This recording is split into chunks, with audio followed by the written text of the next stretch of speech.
Welcome to Beyond the Canopy, the podcast where we explore the most innovative approaches to ecosystem restoration and impact driven investments. I'm your host, Alexander, and today I'm speaking with someone whose work has influenced much of what we now call the global restoration movement, Tim Christophersen. Tim is Vice President of Climate Action at Salesforce, but his story goes far beyond the corporate world. So before joining Salesforce, he spent many years at the UN Environmental Programme, where he helped architect the UN Decade on Ecosystem Restoration, which is a global framework that inspired millions to rethink their relationship with nature. I followed Tim's work for years, and we have met at different moments, from the Global Landscape Forum, Investment Case Symposium, to Climate Week in New York, even at the Salesforce Tower when Tim introduced the Symbiosis Coalition. And today we will explore not just Tim's career, but his book, Generation Restoration, and how to fix our relationship with Mother Nature. So here's also the book.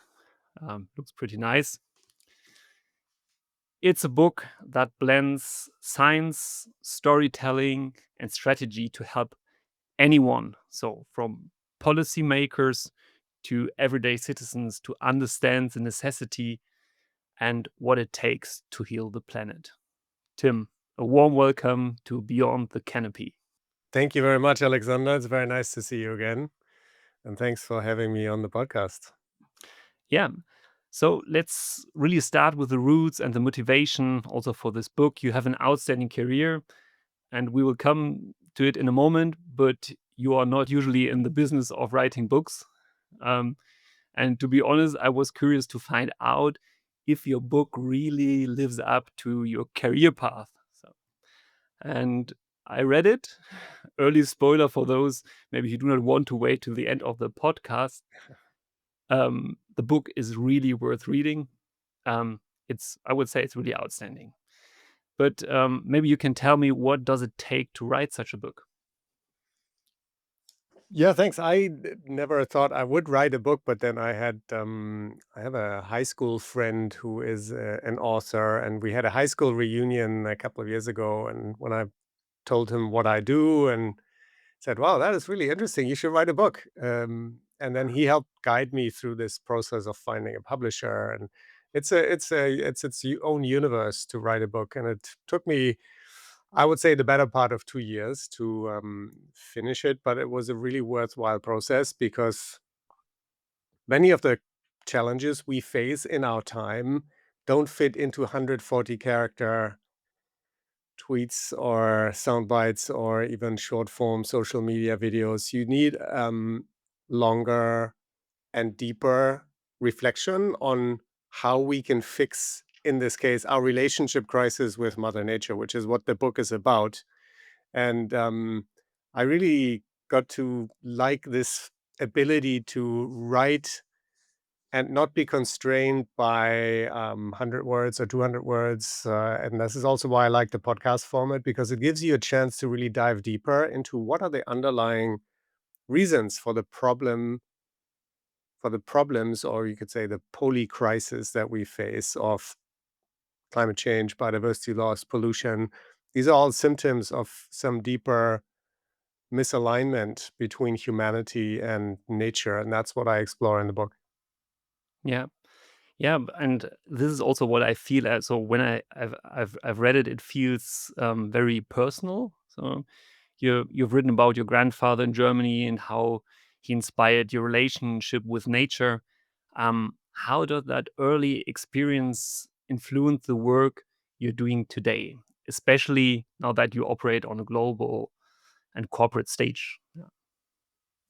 So my day job right now as vice president of climate action at Salesforce does involve a lot of work with nature. One would maybe not expect that, but Salesforce has a nature positive strategy and has made commitments to conserve, restore, and grow 100 million trees by 2030, which is a very fun task that my team and I have. And I'm also responsible for our renewable energy portfolio and our carbon credit purchasing and our internal decarbonization in collaboration with other people in the sustainability team. So it goes beyond the nature remit, but nature is a big part of what I do in my day job. And what helped me get here throughout my career is, I believe, the deep love and respect for nature that I've had ever since I was a child. So that, I think, is important to carry you through whatever you want to achieve in life, is to have some basis that you can go back to and build on. So it started with my upbringing in a small rural village in northern Germany, and there wasn't really much else to do but spend time in nature, go hiking, camping, fishing. And I thought, at when I was a kid, I thought that's just normal. Most kids grow up that way, but that's actually not really the case, and less so, um, with what is now called the indoor generation. More and more kids spend a lot of time indoors, but it helped me to get a deeper appreciation for nature and, importantly, see that there's a need for reciprocity with nature. Nature supplies us with everything we need, but nature also needs us. And this is something that is often overlooked, even in conservation circles.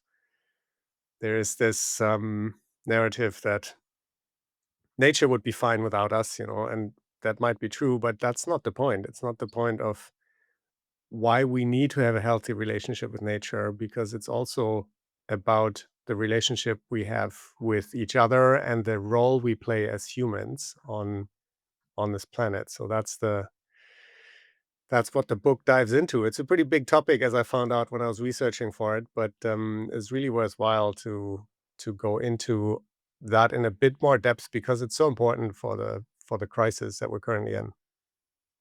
Yeah. Yeah, so you have a forestry background, so I know you also went to the same university than I did, so in Dresden. Um, you're a farmer, and you also describe yourself as sometimes part farmer, part diplomat. So let's say in your career, you had the luck to look on things from different perspectives.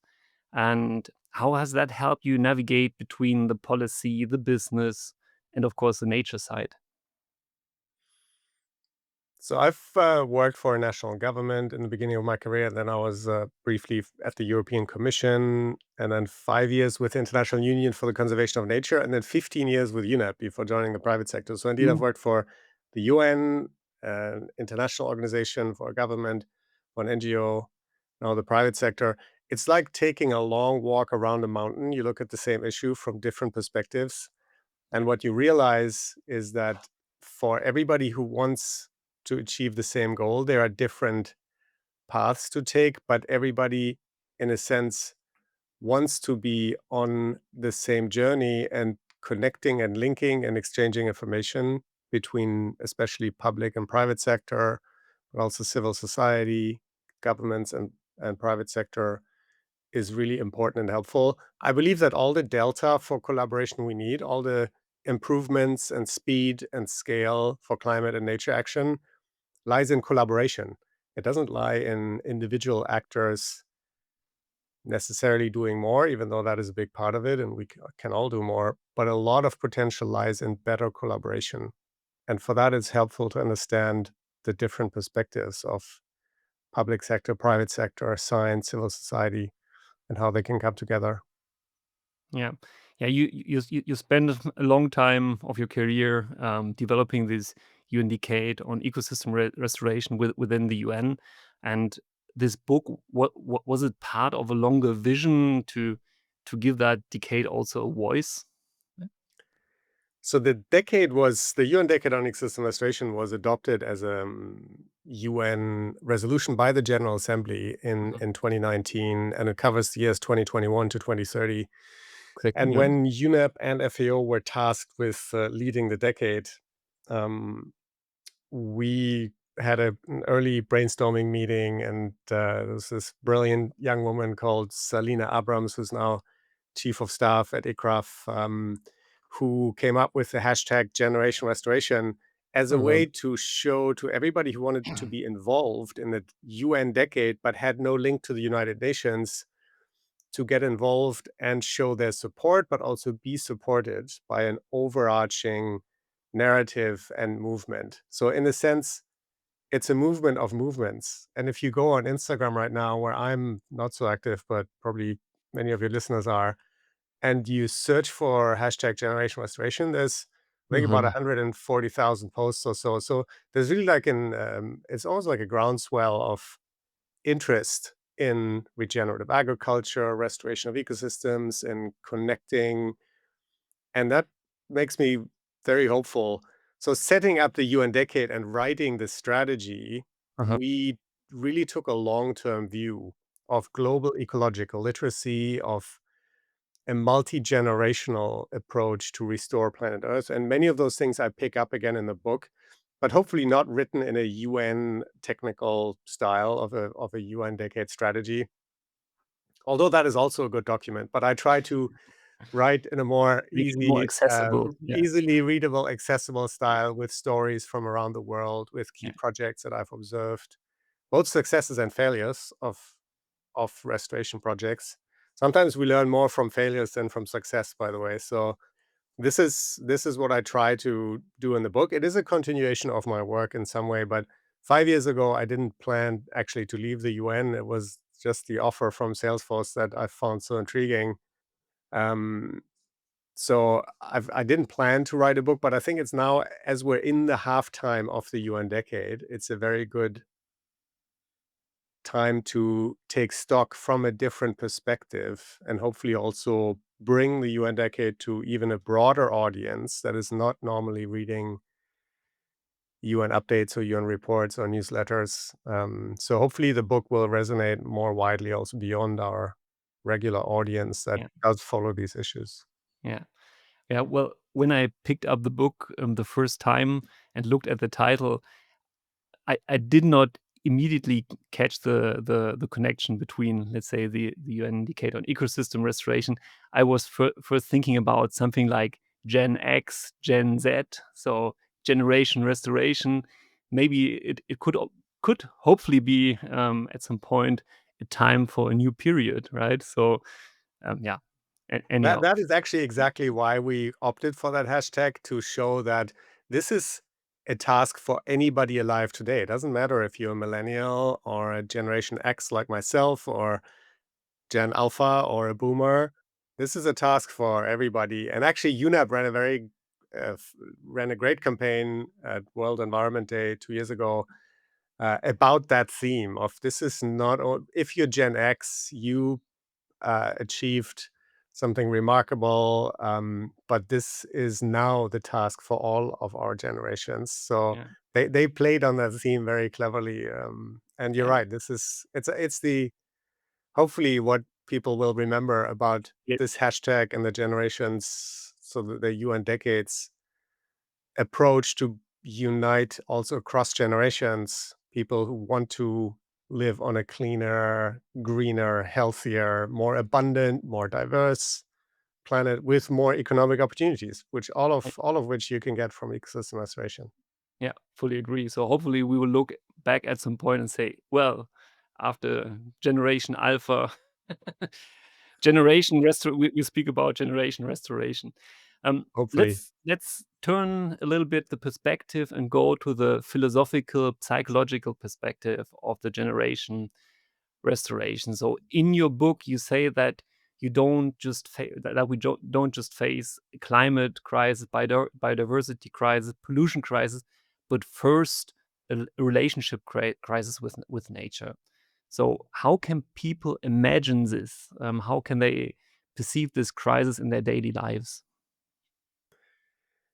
So first, I started to ask myself, why is it that we're making such slow progress on so important issues like climate action or stopping the loss of biodiversity?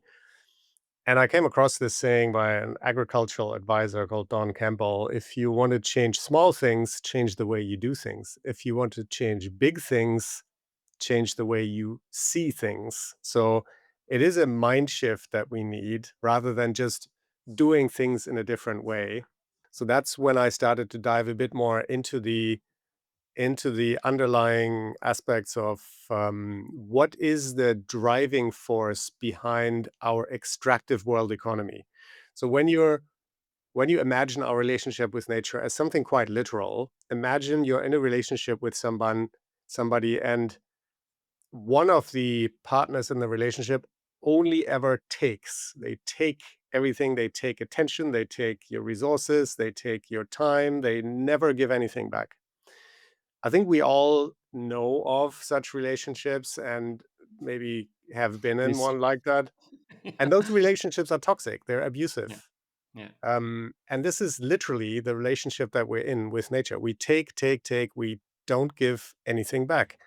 And that kind of relationship has to end at some point, one way or the other. And the of course the difference between that kind of a worldview and the worldview of indigenous peoples and also many local communities still is that there is reciprocity in the relationship. We take, yes, but we also give back. There is an element of reciprocity that we have to rediscover in our relationship with nature. And to me, that is really fundamental and not only related to, yes, we need to invest more money in nature. Of course, we need to mobilize more financial capital to rebuild our natural capital. All of that I describe in the book, but there's something even more fundamental that goes to the intention that we approach nature with and the understanding we have of our own role in nature. Instead of being a consumer of commodities that nature provides and seeing nature as a commodity or as a warehouse full of things we can just burn and eat and liquefy and turn into financial capital, we have to see nature as our home. Nature is our family. Nature is more than a line in our balance sheets of big companies or governments, even though it's very laudable that governments now start to measure natural capital. Companies now start to disclose their nature-related dependencies. There's been great progress on the task force on nature-related financial disclosures. All of that is important, but nature is more than a line on our balance sheet. Nature is our balance. And that requires a different attitude and understanding of what our role is. We yeah, are ecosystem engineers, like elephants and beavers and earthworms. We're just incredibly more powerful as ecosystem engineers, yeah, and we don't take our role serious enough and have it and play it with the right intention. yeah. Yeah, so sometimes I think just because we are dressed different, we think we are not part of the system because our fur is cut in a different way. Yeah, so you describe in your book really the, let's say, destruction of the environment in very clear words, but also show the potential which still exist. So, and you have a section where you speak about stubborn optimism. So it's also for me sometimes very difficult to stay optimistic, seeing the decline of nature. Um, but on the other hand, without this optimism, we cannot drive things forward. And so, how can people cultivate this optimism without denying the reality? Yeah, before I come to the optimism, I wanted to do one quick follow-up on your earlier Yeah, question of the philosophical underpinnings, because it's yeah, actually very interesting, especially for Europeans, that if you look back at the philosophical advancements in what is called the era of enlightenment, these were René Descartes and Rousseau and other philosophers of late 16th, early 17th century. That was actually when the split between humans and nature really happened, and it hasn't been questioned much in our Western philosophy ever since. It was René right, Descartes in particular who promoted this mindset of this reductionist mindset of humans being the only divinely imbued beings. We are the only ones with a divine spark. Everything else is just sort of an intricate machine that's put here for our convenience. Animals don't think or feel, they're just sort of pre programmed entities. And it's that philosophy that is we still carry with us that is the underlying principle for most of the Western world's extractive mindset. Yeah. So I think it's a really good time now, as we're in this crisis, to question.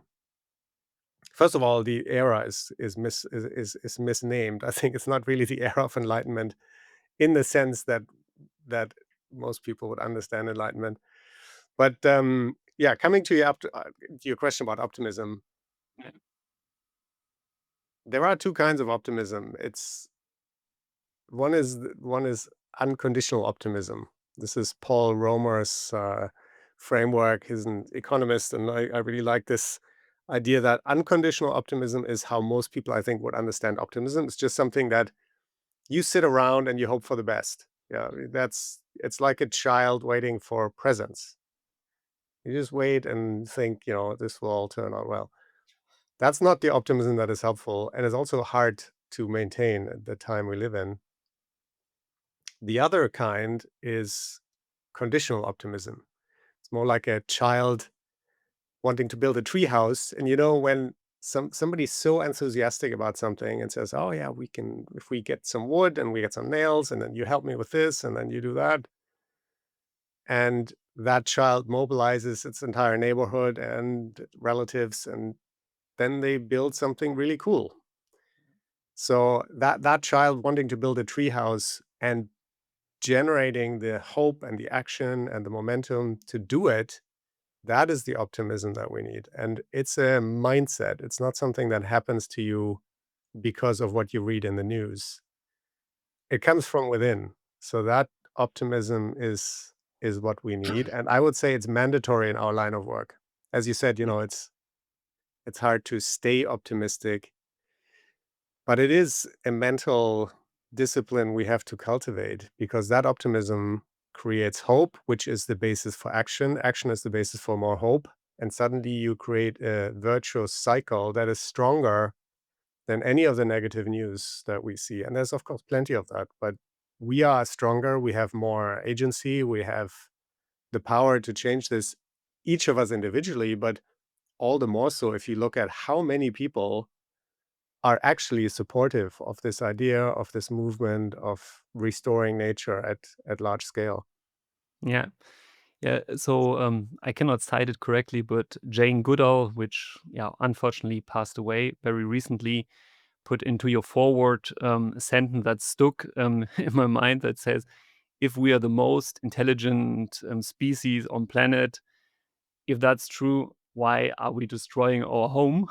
And yeah, I'm just trying to connect a little bit what you said before. So one thing is really the intelligence, and the other thing is the mindset. And maybe we are still the most intelligent species on on our planet, but in a state of a problematic mindset, which is really destructive for our environment at this point.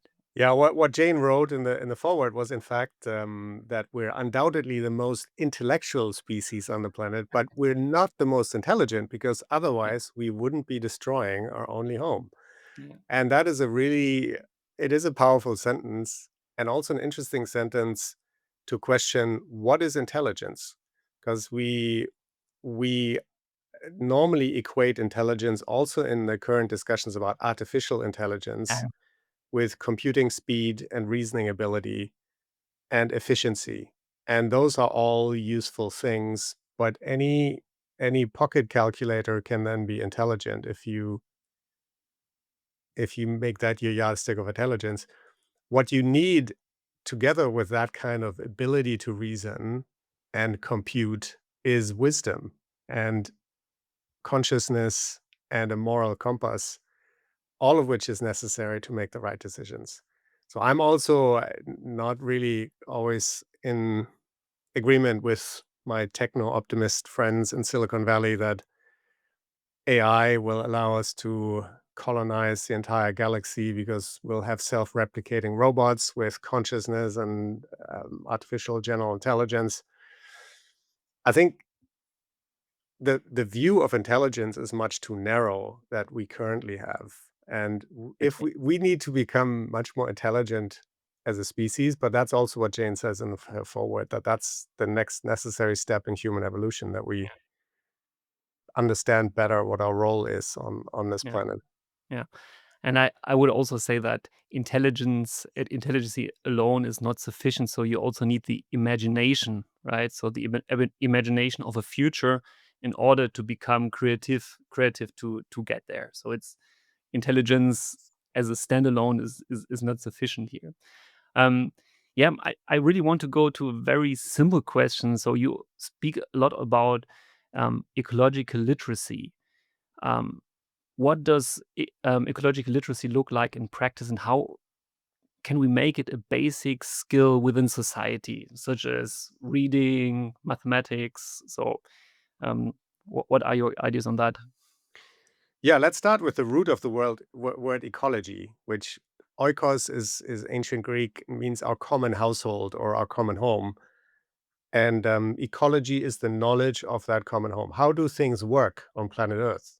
And how do species interact? Economy has the same root, obviously. It's oikos, it's the management of our common household. What we're doing right now with the world economy is we're managing this place without the knowledge of how it works.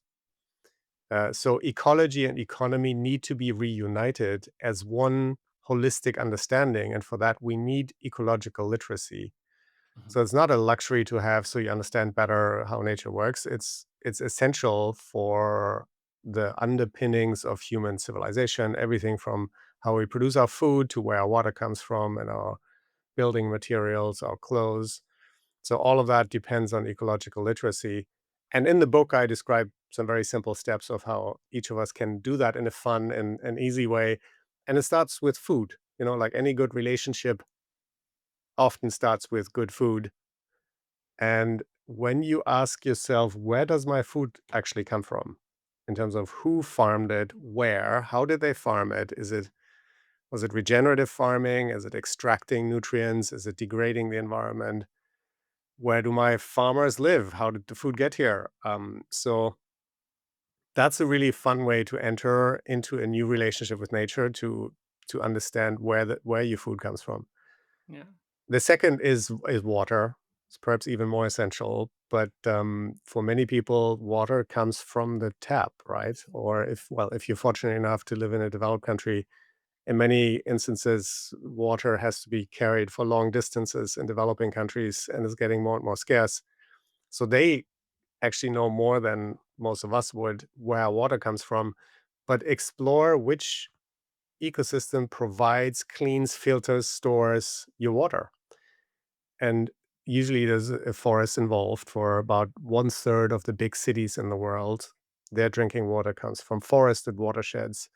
So this also, of course, links back to the work that you do with open forests and other platforms to map where we need to support these ecosystem services. And then the third step is one where we understand which species live around us, we share our space with, and what nature does for us. If you live in a big city, for example, urban trees lower the temperature in city streets during heat waves. They can literally save lives. If you live on a hillside and you're protected by a forest watershed above you, you're probably less likely to have landslides or major floods. So, what does nature do for you? And understanding that will also change the relationship that we all have with nature, because it's unique for any of us, right? Everybody can have a unique relationship with nature, which is one of the beauties of rebuilding this relationship, because it's really unique to each of us. Yeah. Thank you, Tim. Um, I want to shift a little bit the topics now and have a look at corporate action and market solutions. You also described um, you yourself have made like unusual career move from UN to Salesforce. I would say this is a big shift from policy to corporate action. So why did you make that transition? And what can a company like Salesforce do that the UN can't? Or maybe what kind of complementary things the corporate world can do? Yeah, I had a great job at the Urban Environment Program, and I loved my work, and I had a what is called a continuing appointment in the UN. So it's basically a lifetime UN civil servant. And I didn't really plan to move into the private sector, but what happened then in 2020, this company called Salesforce was involved in starting the Trillion Trees initiative together with the World Economic Forum, Yeah. 1T.org. And I co-organized a planning workshop advising them how this sort of private sector arm of the UN decade could be planned and rolled out. And we met in Geneva in December 2019, and just before the launch of the initiative of 1T.org. And I remember being very impressed by this company that Mhm. put their capital forward and their leadership, and their CEO was involved. And then once the initiative launched, they kept coming to me for advice. They asked, sort of, what Mhm. do we do now? And who are the trusted partners? How do you actually invest in forest restoration? How should we measure it? What are the key parameters for good restoration? And after some years, they said, well, we speak with you all the time and you give us so much advice. Why don't you just come and run this program for us? And we want to build out a nature team, and we want a nature positive strategy, and we want to do a nature assessment. So I started 3.5 years ago at Salesforce to run that team. And the reason I think that really made me shift is Salesforce manages the data of about 200,000 companies, 60,000 NGOs. That means there's a deep trust relationship with all these companies. And that also means their sustainability teams then often come to us and discuss. So, what do you do about this thing called Okay. biodiversity that we've heard about? And how do Mhm. you invest in your forest ecosystem restoration? What do you do for your water dependence? Mhm. And discussing that with the Fortune 500 companies in a very sort of peer-to-peer level is a fascinating opportunity to make some change at speed and scale, which is basically why I shifted from the UN. I still believe the UN is a wonderful organization and it's probably more important than ever. Um, but I shifted because of the opportunity of innovation at speed and scale, and those are all strengths of the private sector. Yeah. Oh, cool. Yeah. So as I understood, also as part of your role, you help to launch the Symbiosis Coalition, which is a collaboration between Meta, Google, Microsoft, and Salesforce. Why was it important for these big tech companies to work together rather than each pursuing their own offset programs? So the Symbiosis Coalition is a coalition of big tech players, but that was more by coincidence because we are usually the largest buyers in the voluntary carbon market. There are other companies that are joining. Actually, we'll make an announcement at Mhm. COP30 of new companies coming in, and our first investments through the Symbiosis Coalition. So the idea was to set an important market signal by saying we would collectively provide offtakes for up to 20 million tons of high quality nature based removals, which is basically ecosystem restoration at scale. And that market signal is so important. I've seen that so many times since the year and a half that we launched Symbiosis. It has triggered innovation, has triggered investment, has triggered venture capital to go into this new asset class called nature that also needed to be better defined. And what we see now is that we learned so much from the voluntary carbon markets initial Yeah. stages, and this is getting so sophisticated so quickly that I'm really encouraged by this opportunity to channel large amounts of money into nature-based solutions with a positive outcome, Yeah. which I would have been much more skeptical about 3 to 5 years ago, but now we have a lot of knowledge and skills and tools and technologies and remote sensing to do this very well. So we'll do our first the coalition will do their first investment in this year, and then next year we hope to do a request for proposals for large mangrove projects, which all this is the next phase of Symbiosis, where Salesforce in particular has a goal to purchase to contract for 1 million tons of blue carbon. Wow. So we're looking forward to the next phase in the Symbiosis Coalition as well. Yeah. Yeah, to some extent, you already answered my next question. Um, I want to spend a little moment on this symbiosis collision pledge. So, um, the pledge, if I got it right, was to purchase 20 million tons of carbon removal credits by 2030. So it's just an assumption I made that maybe one credit might cost between 50 to $100 a ton, which makes roughly 1 to 2 billion US dollars in spending. So which is really an impressive sum, but still only about 0.05% of the combined revenue of all these four companies for the upcoming 5 years time period. It's just a rough estimation I made. Hopefully, it's right. Um, and I do not want to niggle around, so, but I really want to understand, and this is how you already answered a little bit.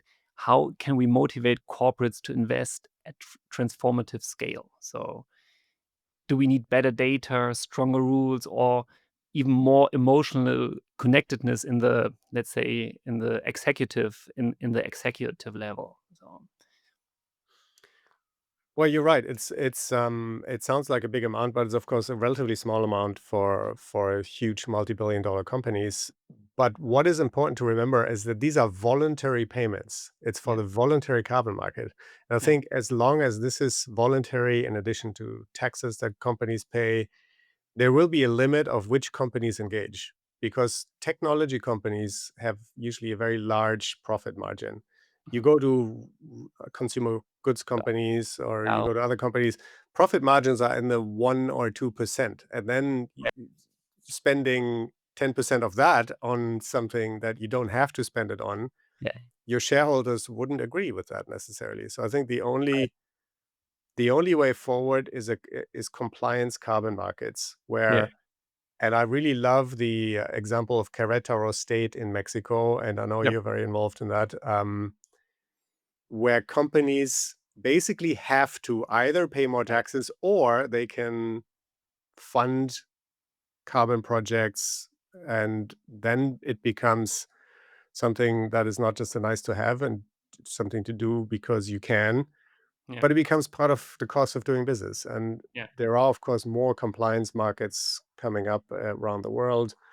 But I think that's the only way forward to yeah, really yeah, get deeper, broader, much more high volume payments into the carbon market. And of course, Article 6 of the Paris Agreement, which is being discussed now at COP30 and is making a lot of progress, will also change this whole equation, because it will allow governments to also enter this market and buy some of the emission reductions yeah, that they need on yeah, from other countries.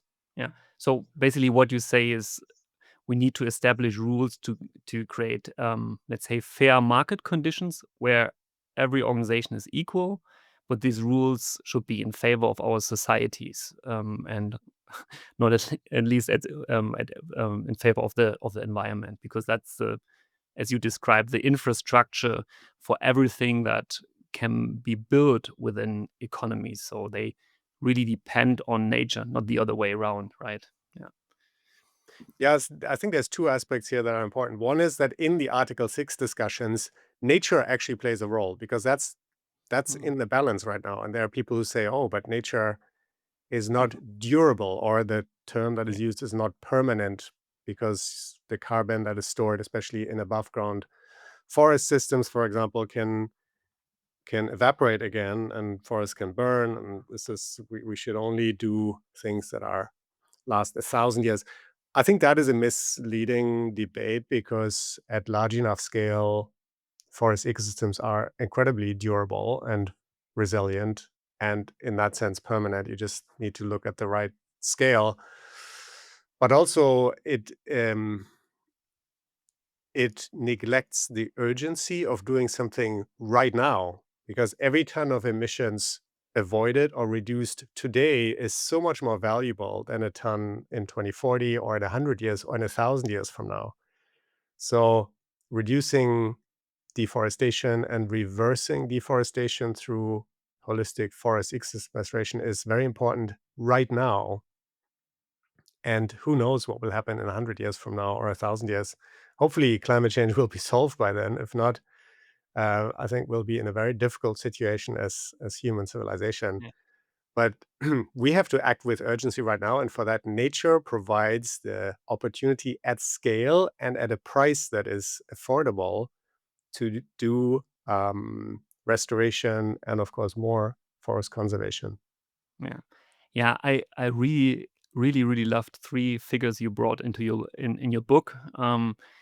It's really about the costs. How much money do we need to solve the climate, biodiversity, and pollution crisis? And you cited a study that said we need $1 trillion per year. So, which is 1,000 billion. Sounds really huge. So if if you look at it from an individual or a state level, but on a global level, it is relatively small. So, and this is where the second figure comes, that where you describe that um, today the public spending on fossil fuel subsidies is estimated to be 7% of the global GDP, and the 1 trillion is just 1% of the global GDP.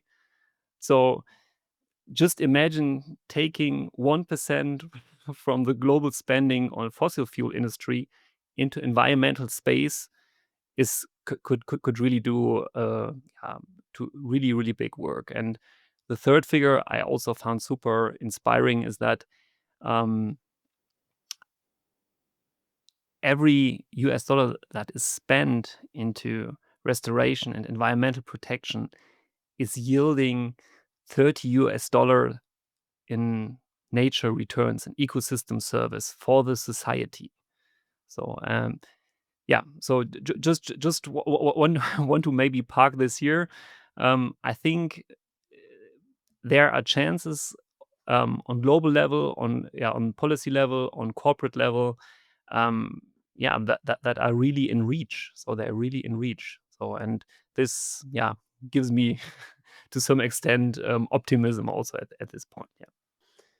That's right. And at the same time, it shows how important it is that we are all politically active because the decision to spend between 5 and 7 trillion, depends how you calculate it, but Yeah. trillion dollars in fossil fuel subsidies, this is taxpayer money. This is your money and my money that our governments use to make oil, coal, and gas cheaper or to ignore the costs that are caused by that kind of pollution.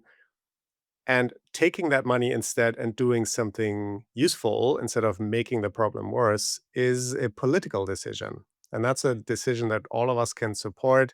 If you look, for example, at the EU nature restoration law, this great ambition of the EU to restore 30% of its landscapes and seascapes into a good ecological condition, that could be the biggest rural development engine that the European Union has ever seen, create millions of green jobs. If we took just a part of the fossil fuel subsidies, take the example of Germany, I think just diesel subsidy to make diesel cheaper compared to gasoline would be sufficient to run to give everybody in Germany free public transport all year round everywhere. So why don't we do these kinds of steps where, yeah, somebody might lose in the short term, everybody who drives a diesel car, but they would gain free public transport. So these kinds of shifts of subsidies take political courage, and that courage has to come from us encouraging our policymakers to do this. Because if we don't do this, and at the moment, there's a lot of lobbying going on in Brussels to go back to fossil fuel cars and to go back to subsidizing fossil fuel gas.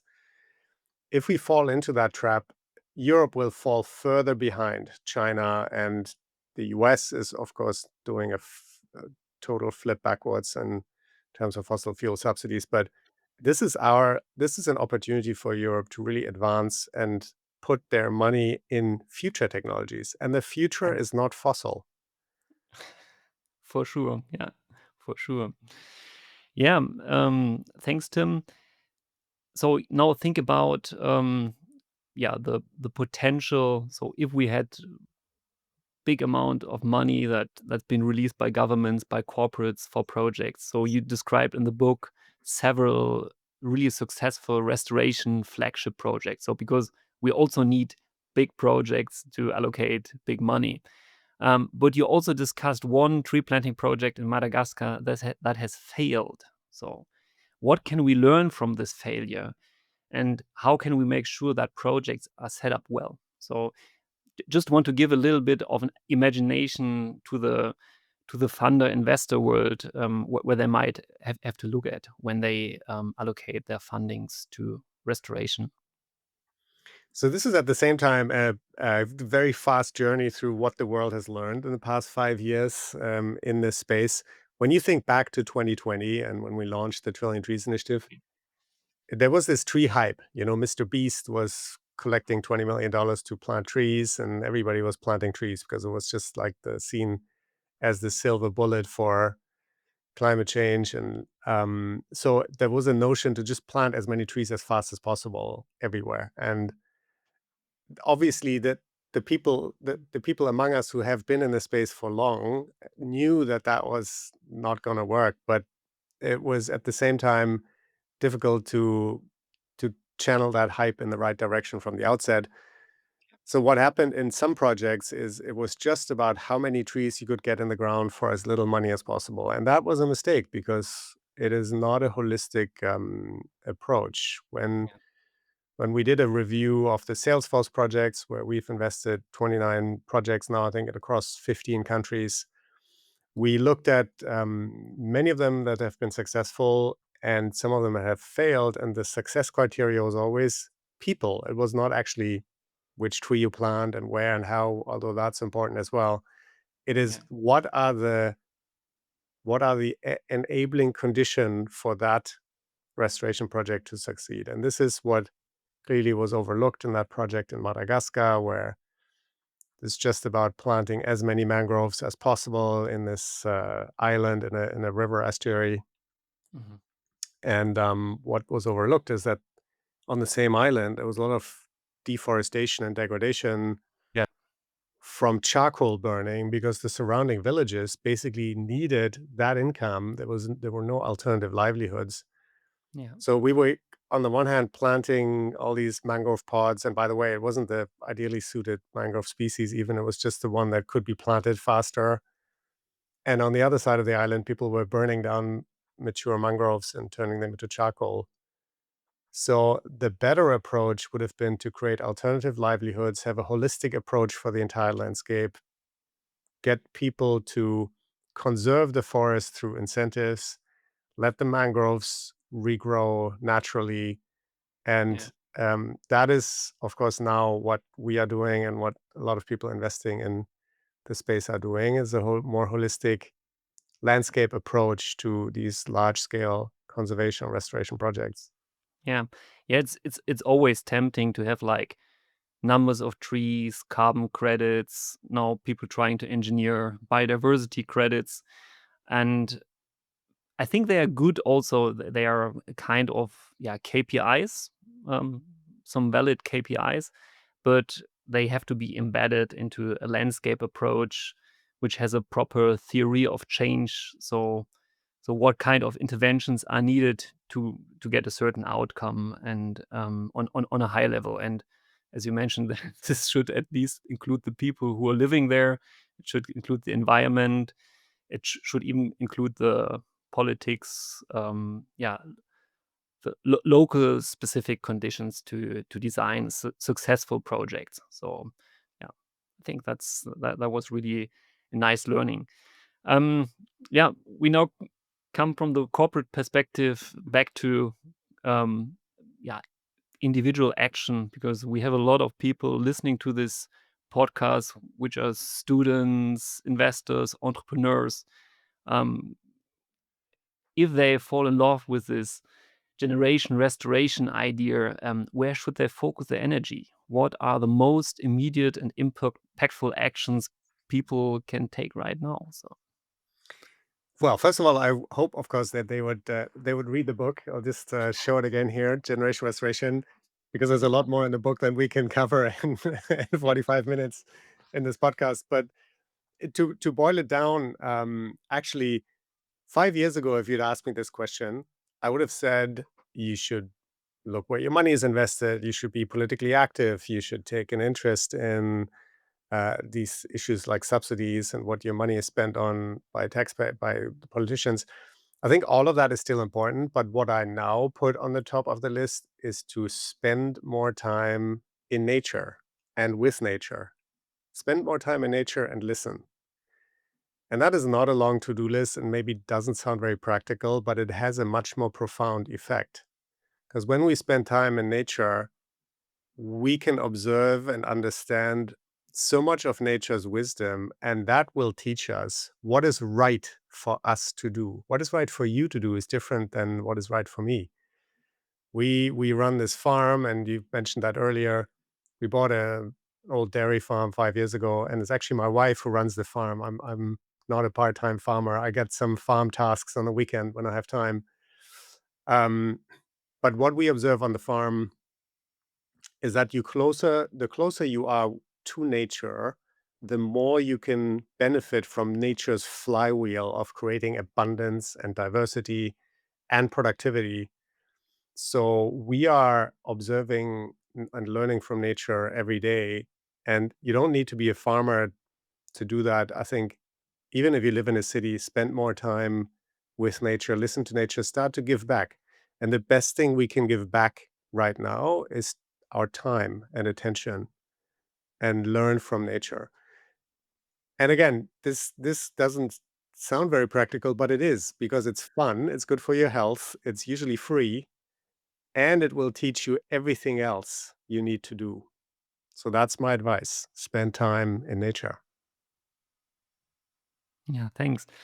Um, I have just one last question for you. Maybe it's also a little bit, yeah, too simple in comparison so to the nice words that you said now before. But let's assume we had some rules in place that, let's say, force organizations to spend the transformative needed amount. So let's say Symbiosis Coalition would decide to spend 1% of the annual turnover, which would be 40 billion US dollars in the coming 5 years. So, how would you spend that money for the maximum planetary impact? So, if they would task you to do that. I would spend it on convincing and then working together with public sector institutions on public works projects, because I think this idea that nature is something that's nice to invest in if you have some spare cash, we need to replace that with the notion that nature is our most essential infrastructure.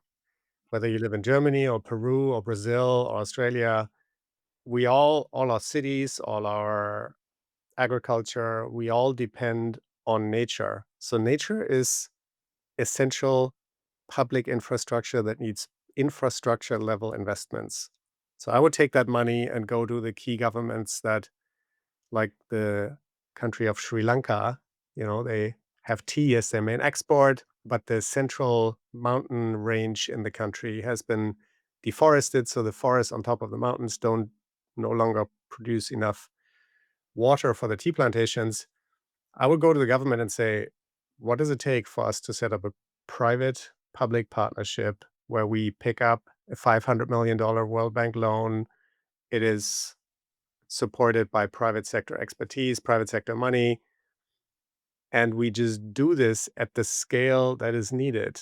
So taking that money and trying to combine it with public sector infrastructure level spending would be what I would focus on. Yeah. So it, So let's say, closes the circle to your former to your former work.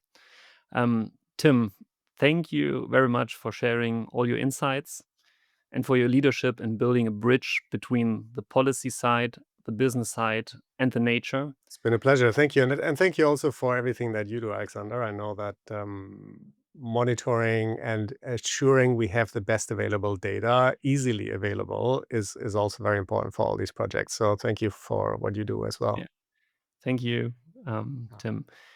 For our listeners, generation restoration how to fix our relationship with Mother Nature is available now. And it's much more than a book, I would say. It bundles years of experience in the environmental sector.